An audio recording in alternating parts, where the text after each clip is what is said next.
যায় না, কিন্তু আজকে বিএনপি সরকার পরিস্থিতি সামাল দিতে পারছে না।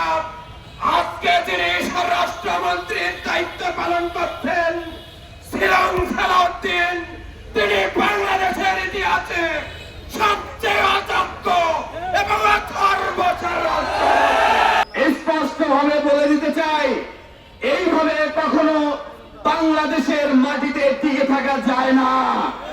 যেভাবে বিগত 17 বছরে ফ্যাসিস্ট আওয়ামী সরকার টিকে থাকতে পারে নাই, ঠিক একই ভাবে আপনারা যেভাবে আপনাদের 100 দিনে 600 মানুষকে খুন করেছেন, তারই ধারাবাহিকতায় গতকাল সাইফুল্লাহ ভাইকে দেশীয় অস্ত্র দিয়ে কুপিয়ে হত্যা করেছেন।